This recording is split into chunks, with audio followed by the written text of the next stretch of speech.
ছবির সময় সুজাতা ও পাপিয়া চারজন একে অপরের প্রিয় বান্ধবী ছিল। ছবি ও সোমা দুই বোন ছিল, যদিও তারা দুজনেই শ্যামবর্ণের ছিল। অপরদিকে সুজাতা এবং পাপিয়া, এরা দুজন অনেক সুন্দরী ও ফর্সা ছিল। রূপ রঙের এত পার্থক্য হওয়ার সত্ত্বেও এরা একে অপরকে খুবই ভালোবাসতো। তারা চারজনেই ম্যানেজমেন্ট কলেজে পড়াশোনা করত। ফাইনাল পরীক্ষার শেষ দিন সুজাতা সবাইকে বলে, আজ আমাদের কলেজের শেষ দিন, জানি না এরপর আর আমাদের কোনোদিন দেখা হবে কিনা। তোদের জন্য খুব মন খারাপ করছে রে। কি যাতা বকছিস বলতো? দেখা হবে না মানে? ফাইনাল রেজাল্ট আউটের পর আমরা চারজনে একই অফিসে চাকরি নেব। আমরা সারা জীবন একসাথে কাজ করব। আরে বাহ, এটা তো দারুণ আইডিয়া। এরকম করলেই তো হয়। আমরা তাহলে একসাথে ইন্টারভিউ দিতে যাব, কি বলিস সবাই? হ্যাঁ, একদম তাই। আমরা চারজনই কন্টাক্টে থাকবো। কলেজ থেকে কাউন্সিলিং এর দিন আমরা চারজনই একই কোম্পানি সিলেক্ট করব। ব্যাস, তাহলেই হয়ে যাবে। ঠিক আছে, তাই করব। চল এবার একটু সেলিব্রেট করা যাক। আফটার অল আমাদের কলেজের শেষ দিন, এই দিনটাকে তো একটু স্পেশাল করতেই হবে, তাই না? কি বলিস তোরা? আরে নিশ্চয়ই। চল আগে আমরা ওই রেস্টুরেন্টে গিয়ে কিছু খেয়ে নিই, তারপর সবাই মিলে পার্কে বেড়াতে যাব। এরপর তারা চার বন্ধু রেস্টুরেন্টে খেতে যায়। খাওয়া দাওয়া সেরে তারা পার্কে ঘুরতে যায় এবং সন্ধ্যাবেলা যে যার বাড়ি ফিরে আসে। পরের দিন সকালবেলা ছবি ও সোমার বাবা তপনবাবু ঘটক মশাইয়ের সঙ্গে বসে বসে চা খেতে খেতে বলেন, দেখো ঘটক মশাই, দেনা পাওনা ঠিকই আছে, কোনো সমস্যা হবে না। ছেলেপক্ষ যাই দাবি করুক না কেন, আমি দিতে রাজি আছি। আপনি শুধু দেখুন যেন কাজটা কনফার্ম হয়ে যায়। ও নিয়ে আপনি চিন্তা করবেন না তপন বাবু। এমনিতে ছেলেপক্ষ সেরকম কোনো ডিমান্ডে নেই, তবে আজকালকার দিনের ব্যাপার বুঝতেই পারছেন। আপনারা যদি যে যে উপহারগুলো দেন তাহলে বিয়েতে ওরা আরো আগ্রহ জানাবে। তা তো নিশ্চয়ই। আমার মেয়ের রং একটু চাপা, কিন্তু আমি জানি আমার মেয়ের লক্ষ্মী। যেমন পড়াশোনায় ভালো, তেমন কাজকর্মে নিপুণ। আমার মেয়ে বলে বলছি না, তবে ওদেরকে বিয়ে করে যে নিয়ে যাবে তারা কিন্তু ঠকবে না। ব্যাস ব্যাস, তাহলেই হবে, তাহলেই চলবে। বিশাখা দেবী আমাকে ওগুলোই বললেন যে তার খুব সুন্দর বৌমা চায় না, তার ভদ্রবাড়ির একটা শিক্ষিত মেয়েই চায়। যাক, আমি তাহলে এই সপ্তাহের মধ্যে ওনাদের আসতে বলে দিচ্ছি। আপনারা তাহলে তৈরি থাকবেন। এই বলে ঘটক মশাই বিদায় নেন। ঘটক মশাই চলে যাওয়ার পর ছবি ও সোমা তাদের বাবার কাছে আসে এবং বলে, এ কি বাবা, তুমি এরই মধ্যে ঘটক ডেকে ফেলেছো? আমরা এতদূর পড়াশোনা করলাম নিজের পায়ে দাঁড়ানোর জন্য, চাকরি করব বলে, আর তুমি আমাদের বিয়ে দেওয়ার কথা ভাবছো? দেখ মা, আমি যা করছি তোদের ভালোর জন্যই করছি। তোদের মা যদি বেঁচে থাকতো তাহলে আমি এসব নিয়ে চিন্তা করতাম না, কিন্তু তা তো হওয়ার না। সে আমাদেরকে ছেড়ে দিয়ে নিশ্চিন্ত উপরে গিয়ে বসে আছে। জানি না আমি আর কতদিন বাঁচবো। আমি থাকতে থাকতে তোদের বিয়েটা দিতে পারলে খুব শান্তি পাবো। তোরা কি চাস না যে আমি শান্তি পাই? বাবা, তুমি এভাবে বলছো কেন? তুমি তো জানো আমরা তোমাকে কতটা ভালোবাসি। এসব বলে আমাদেরকে কষ্ট দিও না। আরে পাগলি, এত কষ্ট করার কি আছে? আচ্ছা, এখন ওসব কথা বাদ দে। এখানে ছেলে দুটোর ফটো রাখা আছে, দেখে বলতো ছেলেগুলো তোদের পছন্দ কিনা। আমরা ছেলে দেখে কি করব বাবা? আমাদের পছন্দ অপছন্দ কিছুই নেই। তোমার যেখানে ভালো লাগবে তুমি আমাদেরকে বিয়ে দেবে। তোমার পছন্দই আমাদের পছন্দ। ছেলেগুলো কিন্তু খুব ভালো, আর ওদের পরিবারও খুব ভালো। তোরা দুজন ওদের বাড়িতে খুব সুখে থাকবি। এরপর প্রায় 1 মাস পরে বিশাখা দেবীর দুই ছেলে সুরেন্দ্র ও মহেন্দ্রর সঙ্গে ছবি ও সোমার বিয়ে ঠিক হয়ে যায়। বিয়ের 1 মাস আগে ছবি ও সোমা তাদের দুই বান্ধবী সুজাতা ও পাপিয়াকে কনফারেন্সে কল করে এবং তাদের বিয়েতে আসার জন্য নিমন্ত্রণ করে আর বলে, সুজাতা, পাপিয়া, দেখ তোদেরকে কিন্তু আসতেই হবে। তোরা না এলে আমরা খুব কষ্ট পাবো। আরে হ্যাঁ রে বাবা, যাবো। তারপর বল, হঠাৎ করে বিয়ে করে ফেলছিস যে? এতদূর পড়াশোনা করলি, চাকরি বাকরি করবি না? আরে আমার তো বিশ্বাসই হচ্ছে না যে তোদের বিয়ে হয়ে যাচ্ছে। আমরা কত প্ল্যান করেছিলাম যে একসঙ্গে চাকরি করব। এই সপ্তাহে ইন্টারভিউ আছে, আমরা দুজন ফর্ম ফিল আপ করলাম, কিন্তু তোরা করলি না। কি আর করব বল? তুই তো জানিস মা ছোটবেলায় আমাদেরকে ছেড়ে চলে গেছেন। বাবা একা হাতে আমাদেরকে মানুষ করেছেন। বাবারও বয়স হচ্ছে, উনি বার এইভাবে কতদিন আমাদেরকে দেখাশোনা করবেন? আর বাবার কথা ভেবেই তো আমরা এই বিয়েতে রাজি হয়েছি। আমাদের তো কত ইচ্ছে ছিল আমরা চাকরি করব, কিন্তু ইচ্ছে থাকলে তো আর সবকিছু হয় না। আচ্ছা আচ্ছা, এত মন খারাপ করিস না তো। বিয়ে হবে বলে কথা, এখন তো তোদেরকে সবসময় হ্যাপি থাকতে হবে। ঠিক আছে, আমরা তোদের বিয়েতে 1 সপ্তাহ আগে থেকেই পৌঁছে যাব। দেখতে দেখতে তাদের বিয়ের দিন এসে যায়, কিন্তু তাদের দুই বান্ধবী পাপিয়া ও সুজাতা তাদের বিয়েতে আসে না। বিয়ের পর তারা দুই বোন তাদের শ্বশুর বাড়িতে গিয়ে ঘর সংসার সামলাতে থাকে। তাদের শাশুড়ি নতুন বৌমাদেরকে পেয়ে খুবই খুশি হয়েছিল। এদিকে স্বামীরাও তাদের নতুন বউয়েদেরকে খুব ভালোবাসতে শুরু করে। তারা দুই বোন তাদের স্বামীর খাওয়া দাওয়া এবং প্রয়োজনীয় জিনিসের খুব খেয়াল রাখত। এভাবেই বেশ কয়েকদিন কেটে যায়। প্রায় 1 মাস পর সুজাতা এবং পাপিয়ার ফোন আসে। ফোনে সোমা রাগ করে বলে, আচ্ছা এতদিন পর আমাদের কথা তোদের মনে পড়লো তাই তো? আমি তো ভাবলাম তোরা আমাদের সঙ্গে কন্ট্যাক্টই রাখতে চাস না, তাই আমাদের বিয়েতেও আসিসনি, আর আমাদের কিছু জানালিও না। সোমা, ছবি, আমি আগেই তোদের কাছে ক্ষমা চাইছি। আমরা তোদেরকে বলেছিলাম না যে আমাদের পরের সপ্তাহে ইন্টারভিউ আছে? আমরা সেই ইন্টারভিউতে সিলেক্ট হয়ে গিয়েছিলাম, আর সেখান থেকে আমাদের ট্রেনিং শুরু হয়ে যায়, তাই আমরা কারোর সাথে কন্ট্যাক্ট করতে পারিনি রে। প্লিজ তোরা আমাদের উপরে রাগ করিস না, আমাদেরকে ক্ষমা করে দে। আসলে এত ভালো চাকরির অফারটা আমরা হাতছাড়া করতে চাইনি, তাই তো আমাদেরকে বাধ্য হয়ে ট্রেনিং করতে হয়েছিল। এটা তো খুব ভালো কথা, তোরা দুজনেই চাকরি পেয়েছিস, শুনে আমাদেরও খুব আনন্দ হচ্ছে। যাক, তাহলে এতদিন পর আমাদের মধ্যে দুজন তো অন্তত জীবনে সফল হলো। তাহলে তোরা আমাদেরকে ক্ষমা করে দিয়েছিস তাই তো? তোদের মনে আমাদের প্রতি আর কোনো রাগ বা ক্ষোভ নেই তো? এই দাঁড়া, এত তাড়াতাড়ি তোদেরকে ক্ষমা করা যাবে না। আমরা একটা শর্তেই তোদেরকে ক্ষমা করতে পারি। প্রমিস কর যে তোরা আমাদের বাড়িতে আসবি আর আমাদের সাথে 1 সপ্তাহ থাকবি। আচ্ছা ঠিক আছে, তাই করব। তাতে যদি তোদের রাগ কমে তাহলে আমরা তোদের বাড়িতে এসে থাকতে রাজি আছি। হ্যাঁ, তবে আমাদের এখন ইন্টার্নশিপ চলছে, এটা শেষ হয়ে গেলেই আমরা সময় করে তোদের বাড়ি গিয়ে থাকবো। এভাবেই 4 বন্ধু মিলে কথাবার্তা বলে। মাঝে মাঝেই তাদের ফোনে কথাবার্তা হতো। পাপিয়া ও সুজাতা তাদের অফিস নিয়ে খুবই ব্যস্ত হয়ে যায় এবং তারা সোমা ও ছবির সঙ্গে দেখা করতেও আসতে পারে না। প্রায় 1 বছর পর সুরেন্দ্র ও মহেন্দ্রর ট্রান্সফার হয়। তারা নতুন অফিসে জয়েন করার পর তাদের বস পল্লব বাবু তাদেরকে বলেন, mister Surendra and mister Mahendra, আপনারা এই অফিসে নতুন জয়েন করেছেন। আমাদের অফিস সম্পর্কে আপনাদের কোনো এক্সপিরিয়েন্স নেই, তবে আপনারা ঘাবড়াবেন না। আমাদের 2 জন এমপ্লয়ার আছে, মিস পাপি এন্ড মিস সুজাতা। আপনাদেরকে আপনাদের কাজ হেল্প করে দেবে। ওনাদের 1 বছর হয়ে গেছে এই অফিসে আছে, তবে কাজের দিক থেকে খুব পটু, খুব তাড়াতাড়ি সমস্ত কাজ শিখে নিয়েছেন। মিস পাপিয়া, আপনাদের কোনো সমস্যা হবে না তো? না না স্যার, সমস্যার কি আছে, আমরা ওনাদেরকে আমাদের সাধ্যমতো হেল্প করব। এরপর পাপিয়া তাদেরকে বলে, আপনাদের 2 মাস ট্রেনিং হবে, আমরা আপনাদের মেন্টর থাকবো। চলুন আপনাদেরকে আপনাদের কেবিনটা দেখিয়ে দিই। এই বলে তারা তাদের দুজনকে তাদের কেবিন দেখিয়ে দেয়। কেবিন থেকে আসার সময় হঠাৎ সুজাতার পা পিছলে যায় এবং সুরেন্দ্র তাকে ধরে নেয়। এমনই সময় সুজাতা বলে, oh thank you so much, আপনি আমাকে না ধরলে আমি তো পড়েই যাচ্ছিলাম। আরে এতে থ্যাঙ্কস এর কি আছে? আপনি যদি পড়ে যান তাহলে আমার ট্রেনিং এর কি হবে? কে আর আমাকে কাজ শেখাবে? সুরেন্দ্রর কথা শুনে সুজাতা হেসে ওঠে এবং বলে, বাহ, আপনি তো খুব মজা করে কথা বলতে পারেন, আপনি খুব ইন্টারেস্টিং মানুষ আছেন। এভাবে তাদের মধ্যে কথাবার্তা চলতে থাকে। এদিকে পাপিয়া মহেন্দ্রকে ট্রেনিং দিচ্ছিল। লাঞ্চ ব্রেকের সময় মহেন্দ্র টিফিন খুলে পাপিয়াকে তার লাঞ্চ খেতে দেয়। এভাবেই ধীরে ধীরে তারাও নিজেদের মধ্যে আলাপ আলোচনা চালিয়ে যায়। তারা 2 ভাই পাপিয়া ও সুজাতাকে তাদের বিয়ের ব্যাপারে কিছুই বলে না।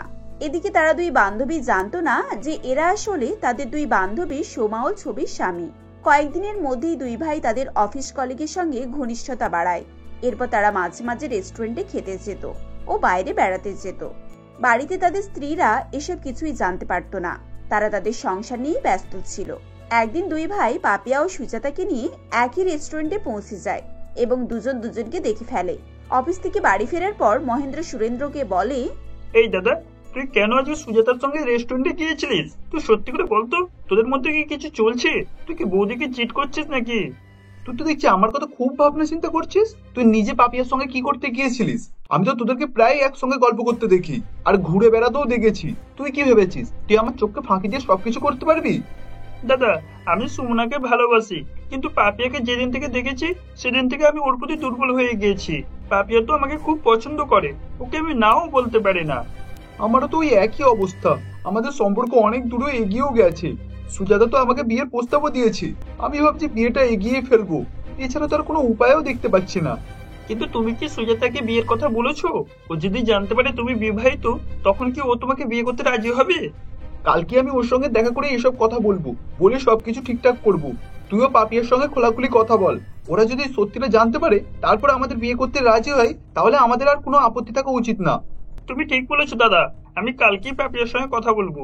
পরের দিন তারা 2 ভাই একটি রেস্টুরেন্টে দুজনকে নিয়ে যায় এবং সুরেন্দ্র বলে, আচ্ছা সুজাতা, আমি একটা কথা বলবো, খারাপ মনে করবে না তো? এতদিন হয়ে গেছে, তোমরা এখনো কেন বিয়ে করোনি? আই মিন, সাধারণত এই বয়সে মেয়েদের বিয়ে করে সংসার হয়ে যায়। আসলে আমাদের আগে থেকে বিয়ে করার কোনোই প্ল্যান ছিল না। আমরা 4 জন বান্ধবী ছিলাম, আর আমরা ঠিক করেছিলাম আমরা 4 জনই চাকরি করব। কিন্তু আমার 2 বান্ধবী আগেই বিয়ে করে নিয়েছে, আর আমরা 2 জন চাকরি পেয়ে গেছি, তাই এসব নিয়ে আর ভাবিনি। কিন্তু হ্যাঁ, এবার আমি মনস্থির করেছি, তুমি রাজি থাকলে আমি কোর্ট ম্যারেজ করে নেব। দেখো, আমরা তোমাদের সঙ্গে কোনো রকম কথা লোকাতে চাই না। আমরা দু ভাই বিবাহিত। যদিও আমাদের বিয়েটা মায়ের পছন্দ হয়েছে, কিন্তু এখন আমরা সে বিয়েতে সুখী নেই। আমরা তোমাদেরকে ভালোবাসি, তোমাদেরকে বিয়ে করতে চাই। হ্যাঁ পাপিয়া, আমিও তোমাকে ভালোবাসি। তবে আমি আমার জীবনটাকে ভালোভাবে কাটানোর জন্য আমি তোমাকে বিয়ে করতে চাই। তুমি আমার সত্যিটা জেনে যদি আমাকে বিয়ে করতে চাও, তবে আমার এই প্রস্তাবে কোনো দ্বিধাবোধ নেই। দুই ভাইয়ের কথা শুনে তারা দুই বান্ধবী কিছুক্ষণ চুপ করে থাকে, তবে পরে তারা রাজি হয়ে যায় এবং সেদিনই তারা কোর্ট ম্যারেজ করে এবং নতুন বউদেরকে নিয়ে বাড়িতে গিয়ে উপস্থিত হয়। কলিং বেল বাজার সঙ্গে সঙ্গে সময় এসে দরজা খোলে এবং তাদের স্বামীদেরকে তাদের বান্ধবীদের সঙ্গে বিয়ে করে আসতে দেখে তার পায়ের তলার মাটি সরে যায় এবং সে চিৎকার করে বলে, এ কি সুজাতা, পাপিয়া, তোরা এইভাবে গলায় মালা, মাথায় সিঁদুর, এর মানেটা কি? তোরা আমাদের বান্ধবী হয়ে কি আমাদের সতীন হলি? আর তোমরা আমাদের স্বামী, তোমাদের বাড়িতে তোমাদের স্ত্রী থাকা সত্ত্বেও তোমরা এটা কি করে করেছো? এমন সময় ছবি এবং বিশাখা দেবী সেখানে এসে উপস্থিত হয় এবং তাদেরকে দেখে তারা খুবই অবাক হয়ে যায়। ও ছবি বলে, তোরা আমাদের বান্ধবী হয়ে আমাদের সাথে এত বড় অন্যায়টা করতে পারলি? আমাদের স্বামীকে তোরা বিয়ে করেছিস? এই সারা দুনিয়াতে তোরা ছেলে পেলি না? তোমরা দুজন আমাদেরকে দিনের পর দিন অন্ধকারে রেখে এইসব করে গেছো। আমাদের জীবনটাকে তোমরা এইভাবে নষ্ট করে দিলে। ছবি, সোমা, আমাদেরকে বিশ্বাস কর, এরা যে তোদের বর, এটা আমরা জানতাম না। জানলে আমরা কখনোই এসব করতাম না। পাপিয়া ঠিক বলছে, আমরা কখনোই বুঝতে পারিনি যে এরা তোদের স্বামী। আমরা এই সম্পর্ক এক্ষুনি ভেঙে দিচ্ছি। আমরা আর কখনোই এদের সঙ্গে কোনো রকমের সম্পর্ক রাখবো না। এই বলে তারা দুই বান্ধবী তাদের মালা, মঙ্গলসূত্র এসব ছুঁড়ে ফেলে দেয় এবং হাত জোড়ো করে তার বান্ধবীদের কাছে ক্ষমা চায়। এরপর তারা সেখান থেকে চলে যায়। এদিকে তাদের দুজনের স্বামীও হাত জোড় করে তাদের কাছে ক্ষমা চায় এবং বলে, আমাদেরকে ক্ষমা করে দাও, আমরা অনেক বড় ভুল করেছি। আমরা তোমাদেরকে বুঝতেই পারিনি, আমাদের অনেক বড় অন্যায় হয়ে গেছে। সত্যি বলছি, এরা যে তোমাদের বান্ধবী এটা আমরা আগে জানতাম না। জানলেও তোমরা কি করতে? এরা আমাদের বান্ধবী, সেটা তোমাদের দোষ নয়। তোমাদের দোষ হলো তোমরা আমাদেরকে ছেড়ে অন্য মেয়েদেরকে নিজেদের জীবনে এনেছো। তোমাদেরকে ভরসা করাটাই আমাদের জীবনের সব থেকে বড় ভুল হয়েছে। তোমরা যা করেছো তার জন্য কোনো ক্ষমা হয় না। আজকে তোমরা এদেরকে বিয়ে করে বাড়ি পর্যন্ত নিয়ে এসেছো, কালকে অন্য মেয়েকে বিয়ে করে বাড়িতে নিয়ে আসবে। তাই আমরা তোমাদের সঙ্গে থাকতেই চাই না। এরপর ছবি এবং সোমা দুজনেই সেই বাড়ি ছেড়ে চলে যায়। কয়েকদিন পর তারা দুটো ভালো অফিসে চাকরি পায় এবং নিজেদের পায়ে দাঁড়ায়। এভাবেই তারা নিজেদের স্বপ্ন পূরণ করে। সৌমিলি তার মা সুপর্ণা দেবীর সঙ্গে মোহনপুর নামক একটি শহরে বাস করত। তার বাবা মারা যাওয়ার পর সুপর্ণা দেবী অনেক কষ্টসৃষ্ট করে সংসার চালাতে থাকেন। সৌমিলি কলেজের পড়াশোনা শেষ করে একটি অফিসে চাকরি পায়। মা ও মেয়ের দুজনের সংসারে সেরকম আর কোনোই সমস্যা থাকে না।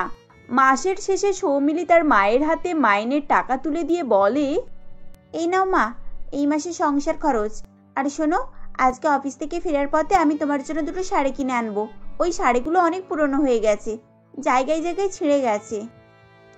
কি দরকার বলতে শুধু শুধু শাড়ি কিনে টাকাগুলো নষ্ট করার? তার থেকে আমি বলি কি, ওই টাকাগুলো জমিয়ে রাখ। তোর কোনো শখ আহ্লাদ আমি পূরণ করতে পারিনি।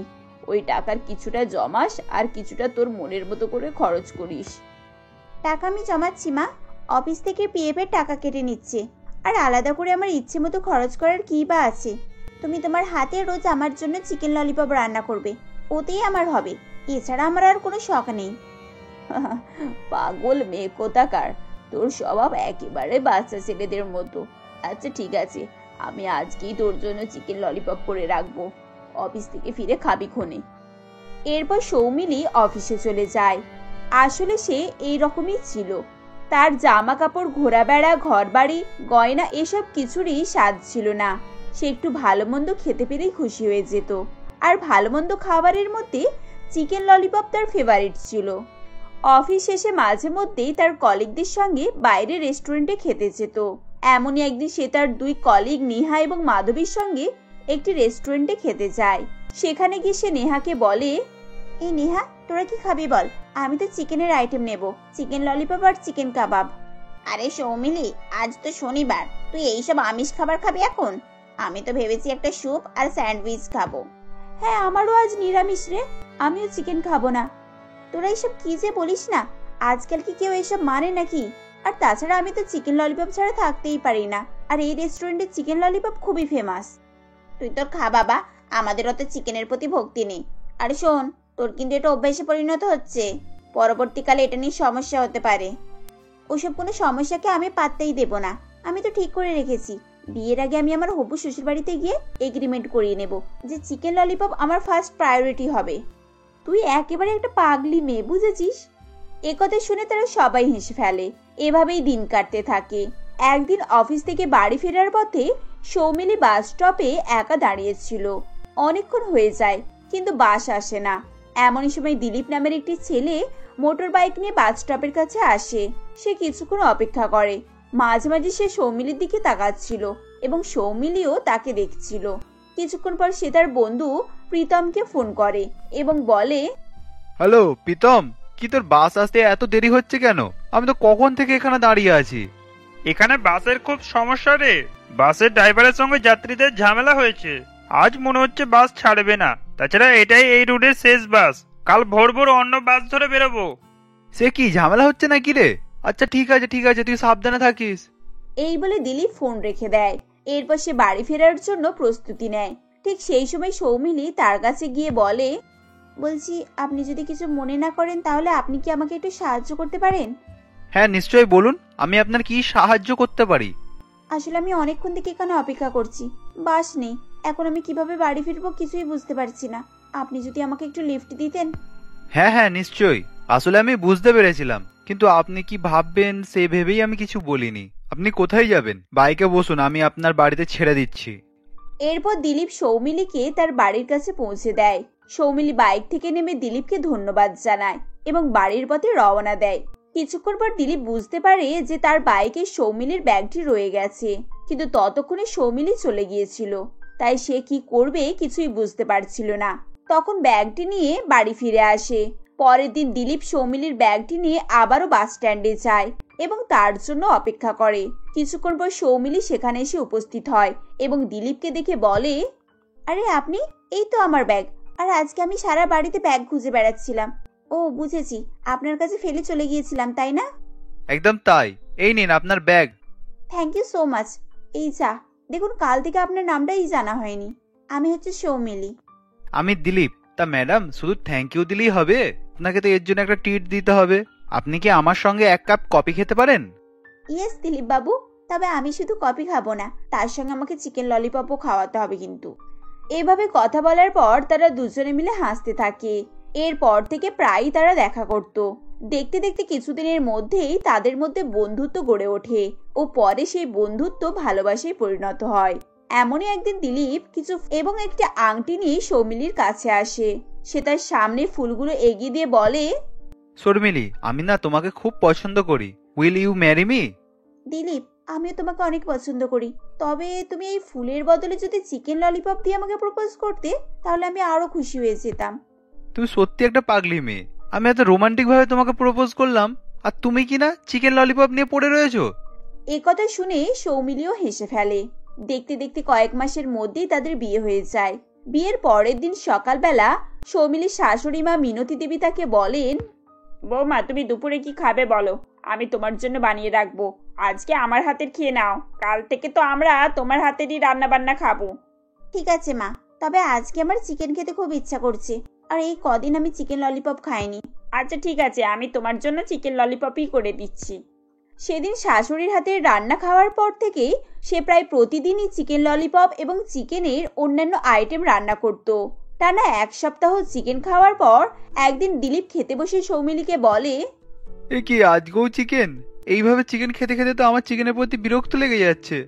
দিলীপ ঠিকই বলেছে বৌমা, বিয়ের পরের দিন থেকে প্রতিদিনই তুমি চিকেন রান্না করছো। এত চিকেন খেলে শরীরটাও অসুস্থ হয়ে যাবে। তাছাড়া রোজ রোজ এই মশলাদার চিকেন ললিপপ খাওয়াও ঠিক নয়। এক কাজ করো, কালকে তুমি সবজি দিয়ে খিচুড়ি করো। ঠিক আছে মা, তাই না হয় করব। পরের দিন সৌমিলি সবজি দিয়ে খিচুড়ি রান্না করে। দিলীপ এবং মিনতি দেবী বেশ খুশি মনেই সেই খিচুড়ি খান। কিন্তু অন্যদিকে সৌমিলি খিচুড়ি খেতে পারে না, একটু খেয়েই উঠে পড়ে। কিছুক্ষণ পর সবাই ঘুমাতে চলে যায়। সৌমিলি বিছানায় শুয়ে পড়ে, কিন্তু খিদেতে তার ঘুম আসছিল না। এমনই সময় সে মনে মনে বলে, আমার তো খুব জোর খিদে পাচ্ছে, আর এখন তো চিকেন ছাড়া আর কিছুই খেতে ইচ্ছা করছে না। যাই ফ্রিজে গিয়ে দেখি, যদি কিছু চিকেন থাকে তাহলে একটু ললিপপ করে নিয়ে আসি। এই ভেবে সৌমিলি রান্নাঘরে যায় এবং ফ্রিজ খুলে দেখে যে ফ্রিজে চিকেন নেই। তখন সে মনে মনে বলে, এ কি, ফ্রিজেতে একটুও চিকেন নেই, এবার আমি কি করব? এভাবে তো আমি সারা রাত ঘুমাতেও পারবো না। এক কাজ করি, অনলাইনে চিকেন ললিপপ অর্ডার করে দিই। এই বলে সে অনলাইনে চিকেন ললিপপ অর্ডার করে। 1 ঘন্টার পর ডেলিভারি বয় এসে তাকে চিকেন ললিপপ দিয়ে যায়। সে চিকেন ললিপপ নিয়ে রান্নাঘরে বসে খাচ্ছিল। ঠিক এমনই সময় তার শাশুড়ি জল খেতে রান্নাঘরে আসে এবং অবাক হয়ে সৌমিলিকে দেখে বলে, এ কি বৌমা, তুমি এত রাতে রান্নাঘরে বসে চিকেন ললিপপ খাচ্ছ? আমি তো তোমার ভালোর জন্যই এটা খেতে বারণ করেছিলাম। এমন সময় দিলীপও সেখানে এসে উপস্থিত হয় এবং সবকিছু দেখে সেও অবাক হয়ে যায়। এরপর সে সৌমিলিকে বলে, মা একদম ঠিক কথা বলেছে শর্মিলি। তাছাড়া তুমি এত রাত্রে এগুলো পেলে কোথায়? তুমি কি অনলাইনে খাবার অর্ডার করেছো? সৌমিলি চুপচাপ সবার কথা শুনছিল, কিন্তু কারোর কোনো কথার উত্তর দেয় না। চিকেন ললিপপের প্যাকেটটা ডাস্টবিনে ফেলে সেখান থেকে সে উঠে চলে আসে। পরের দিন সকালে ঘুম থেকে উঠে দিলীপ লক্ষ্য করে যে সৌমিলি তার পাশে নেই। এরপর সে সারা বাড়িতে খোঁজ করে, কিন্তু কোথাও সৌমিলিকে খুঁজে পায় না। আসলে সৌমিলি তার মায়ের বাড়িতে চলে গিয়েছিল। তাকে এভাবে দেখে সুপর্ণা দেবীর মনে সন্দেহ হয় ও তিনি তাকে কিছু জিজ্ঞাসা না করে দিলীপকে ফোন করে এবং সমস্ত বিষয় জানতে পারেন। পরের দিন সৌমিলি নিজে থেকে সুপর্ণা দেবীকে সবকিছুই জানায় এবং এও জানায় যে সে আর ওই বাড়িতে ফিরে যাবে না। সবকিছু শুনে সুপর্ণা দেবী বলেন, তুই একদম ঠিক কথা বলেছিস। যারা তোকে সামান্য চিকেন ললিপপ খেতে দেয় না, তাদের কাছে ফিরে না যাওয়াই উচিত। আমি কালকে এ বিষয়ে কথা বলবো, আর তোর দিলীপের সঙ্গে ডিভোর্সের কথাটাও ফাইনাল করে নেব। কিন্তু মা। না, কোনো কিন্তু নয়। আমি জানি তোর জীবনের ফার্স্ট প্রায়োরিটি হচ্ছে চিকেন ললিপপ। তুই ওইসব নিয়ে একদম চিন্তা করিস না মা। আমার একজন জানাশোনা উকিল আছে, আমি তার সঙ্গে কথা বলে নেব। সুপর্ণা দেবীর কথা শুনে সৌমিলি চমকে যায়, কিন্তু সে কিছুই বলতে পারে না, কারণ সে নিজেই ওই বাড়ি ছেড়ে তার মায়ের কাছে থাকতে এসেছিল এবং তাদের বিরুদ্ধে মায়ের কাছে অনেক অভিযোগও শোনায়। এরপর কিছুদিন কেটে যায়। সৌমিলির রাগ সম্পূর্ণভাবে পড়ে যায় এবং সে দিলীপের কাছে ফিরে যাবে বলে অনেক চেষ্টা করতে থাকে, এমনকি চিকেন খাওয়া পুরোপুরি ছেড়ে দেয়। কিন্তু সুপর্ণা দেবী কোনো মতেই এ বিষয়ে রাজি ছিলেন না। একদিন যখন সুপর্ণা দেবী ঘুমাচ্ছিলেন, সৌমিলি তার ব্যাগ গুছিয়ে আবার দিলীপের কাছে ফিরে আসে। সুপর্ণা দেবী শুয়ে শুয়ে সবকিছুই লক্ষ্য করেন এবং মনে মনে হাসেন। আসলে তিনি দিলীপের সঙ্গে কথা বলে সবকিছুই প্ল্যান করেছিলেন। এদিকে সৌমিলিও নিজের ভুলের জন্য দিলীপ ও মিনতি দেবীর কাছে ক্ষমা চায় ও বলে, দিলীপ, আমাকে ক্ষমা করে দাও, আমার ভুল হয়ে গেছে। আমি তোমাকে কথা দিচ্ছি, আমি এভাবে তোমাকে আর এই বাড়ি ছেড়ে কখনোই যাব না। এখন থেকে আমার কাছে ফার্স্ট প্রায়োরিটি হচ্ছে তুমি। এরপর তাদের মধ্যে সবকিছুই ঠিকঠাক হয়ে যায় এবং তারা সুখে শান্তিতে সংসার করতে থাকে।